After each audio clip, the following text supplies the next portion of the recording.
Gubernur itu dulu, itu kan jabatan protokoler. Dia meresmikan pabrik, seremonial, kerjanya seremonial. Saya boleh membuat perbandingan kepemimpinan ya. Pelaksanaan tugas kita ke masyarakat tidak ada. Habis oleh biaya rutin, menggelontorkan uang hanya untuk pegawai, apalagi dengan pemotongan dana transfer daerah. Ketika saya menjadi gubernur, saya hanya memiliki 31 triliun. Sebelumnya 37 triliun, 2 tahun sebelumnya. Tetapi rasio belanjanya itu bisa dilihat. Dulu itu tidak ada orang mengadu ke rumah gubernur, mengadu ke kantor gubernur karena BPJS-nya belum dibayar, di rumah sakit nggak ada biaya makan, ongkos kemoterapi bolak-balik tidak ada. Hari ini kami nyiapin dalam setiap hari 300 pengaduan kami layani dengan biaya hampir 100 juta per hari. Dulu PJU-nya jelek-jelek, paling setahun 20, sekarang hampir 1 triliun dan bagus-bagus. Dulu anggaran penyelesaian banjir daerah aliran sungai nggak dikasih anggaran oleh provinsi, hari ini 500 miliar. Dulu nyambungin listrik ke rumah rakyat miskin hampir nggak ada. Hari ini hampir 500 miliar. Dulu nggak ada pendidikan gratis sampai swasta. Tahun depan kita mulai ada pendidikan gratis sampai swasta.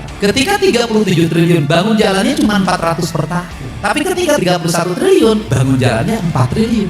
Artinya memandang anggaran itu mindset. Bagaimana kita memandang anggaran ini untuk kepentingan publik atau hanya sekedar menjadi zona nyaman. Dalam prinsip ini, saya menjadi gubernur mengambil zona sengsara. Karena saya lebih mengutamakan layanan publik dibanding birokrasi. Di mana ngambil zona sengsaranya? Gubernur itu dulu, itu kan jabatan protokoler. Dia meresmikan pabrik, pelayanan KB, seremonial, kerjanya seremonial. Pidato dari tenda ke tenda, dari gedung ke gedung, dari podcast ke podcast. Hari ini saya memilih jalan terjal menjadi RT, nyelesain saluran air. Anak-anak tidak boleh tawuran, saya berdiri di tengah mereka. Saya mengganti anak-anak, gak boleh pakai knalpot brong. Saya tegasin ke anak-anak itu gak boleh ke sekolah, belum umurnya cukup pakai motor, menimbulkan bully pada saya. Bagi saya tidak. Kenapa? Memimpin itu adalah membangun peradaban. Dan kita belum sampai ke masa peradaban. Kenapa? Kita melakukan pembiaran terhadap perilaku tidak beradab berlangsung dalam setiap waktu, dalam dunia pendidikan, dalam dunia birokrasi, dalam dunia lalu lintas. Ketidakberadaban kita biarkan. Lalu lintas hari ini memiliki rasa takut untuk melakukan penindakan. Ditindak, diomongin, tidak ditindak semeraut. Saya bersikap tegas, dibarakin, di jalan dicegat. Kalau ada motor brong, saya pasti berhenti. Kamu ganti. Tapi memang ngasih duit, masuk ke bengkel, ganti.